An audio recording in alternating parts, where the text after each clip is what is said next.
Au 45e jour du voyage, l'Odyssée alpine s'ouvre enfin sur l'écrin lumineux du lac de Garde, une vitrine emblématique de la belle Italie où la montagne vient se mirer dans l'eau. Cette journée est une invitation à entrer dans une carte postale aux reflets caraïbes, tout en restant proche des montagnes de la vieille Europe. C'est un lieu idéal et idyllique pour embarquer sur un ferry et voguer d'un village lacustre à l'autre dans un écrin bucolique et hors du temps.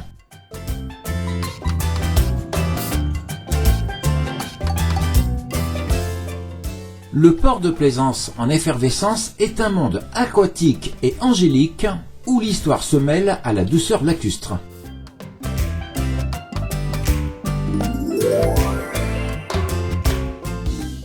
Sirmione fait partie du plus proche des symboles lointains grâce à l'image de son époustouflant château crénelé qui a les pieds dans l'eau.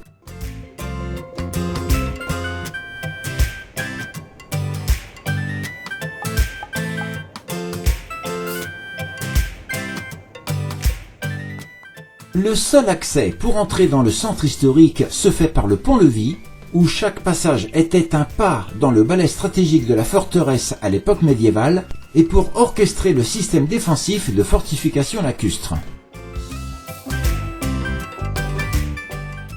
À cette période de l'année, la foule envahit ce périmètre jusqu'au bout de la péninsule, où les visiteurs entreprennent une chasse au trésor photographique, capturant l'histoire et les couleurs qui vibrent au fil du paysage.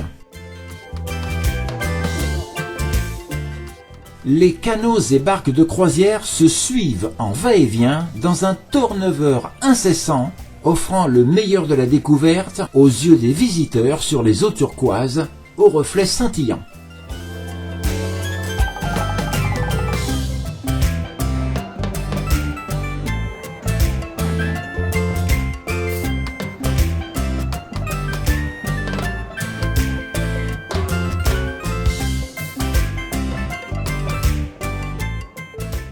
En franchissant son pont-levis, on pénètre dans un monde où l'histoire se mêle à la douceur lacustre et où le clapotis de l'eau accompagne la singularité des remparts.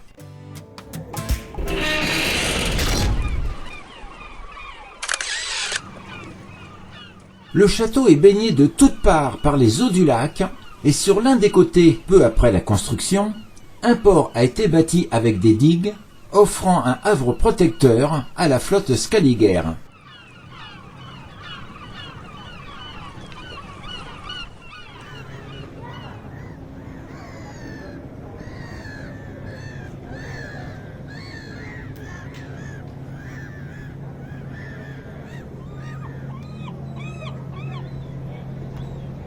La famille Della Scala, connue sous le nom de Scaliger et ancien seigneur de Vérone, comptait parmi les grandes lignées de la noblesse italienne au Moyen-Âge.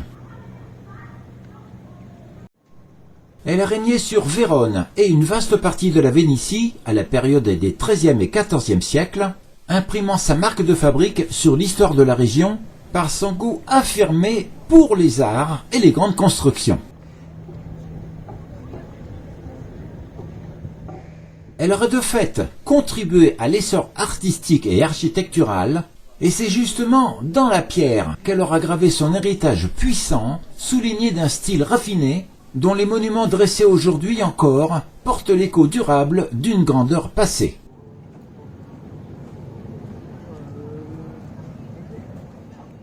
Par son pouvoir et son rayonnement, elle aura pérennisé le paysage politique et culturel, laissant jusqu'à maintenant une empreinte imprimée dans les temps. Partout sur les hauteurs de cette forteresse, les murailles crénelées de type gibelin, les tours de guet et l'imposant donjon sont la signature architecturale des Scaliger dans une large région véronaise et jusqu'aux confins des rivages adriatiques. Depuis les miradors et les coursives, le panorama à 360 degrés est imprenable sur tout le village, saupoudré de ses toits en tuiles canal jusqu'au contrefort du bout du lac.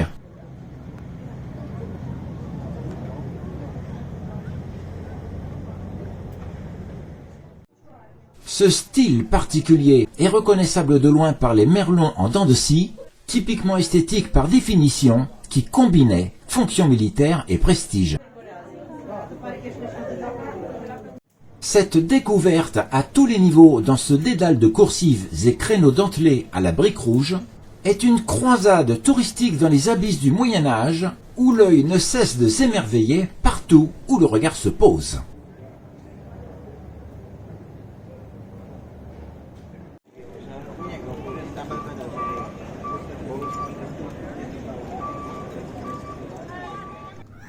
Cette visite est un parcours d'admiration qui éveille notre perception et nos sensations.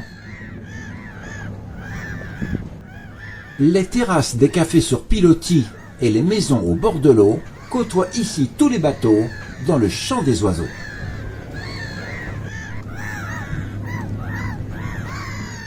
Le cri des mouettes dans un concert si beau regarde passer petits et grands bateaux, pendant que le ballet des touristes poursuit leur excursion sur les flots.